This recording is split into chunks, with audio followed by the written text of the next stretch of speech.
প্রয়োজন পড়েনি রাখেনি। যখন মমতা বন্দ্যোপাধ্যায়ের নেতৃত্বে আমাদের এমপিরা সুপ্রিম কোর্টে মামলা করলেন, এটা তো অসম্ভব, তাদের জন্ম সার্টিফিকেট দেখানো সম্ভব নয়, তখন সুপ্রিম কোর্টের বিচারপতি বলছেন আমার নিজের জন্ম সার্টিফিকেট নেই, তাহলে আমি কি বড় বেশি, আমি কি গুণ বেশি?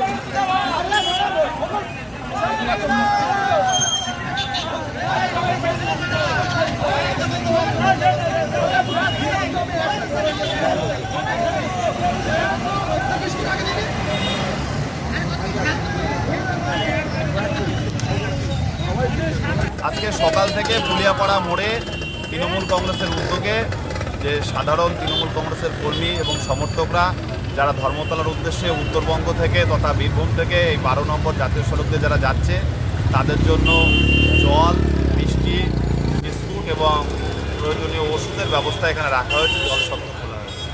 কেমন সাড়া পাচ্ছেন? কেমন এখানে আপনারা নিজেরা দেখতে পাচ্ছেন, প্রায় প্রতিটা গাড়িতে যেমন তৃণমূল কংগ্রেসের কর্মী সমর্থকরাও ঠাসা এবং তারা জলও নিচ্ছে, বিস্কুটও দিচ্ছে। এটা একটা অন্যরকম আনন্দ, কারণ বীরভূমের কর্মী সমর্থক, মুর্শিদাবাদ, মালদা, কখনো দিনাজপুর, উত্তরবঙ্গের কর্মী সমর্থক যারা আমাদের তৃণমূল কংগ্রেস আমরা একসাথে দলটা করি, সবাই সবার সাথে মিলিত হতে পারছি, আলাদা অনুভূতি।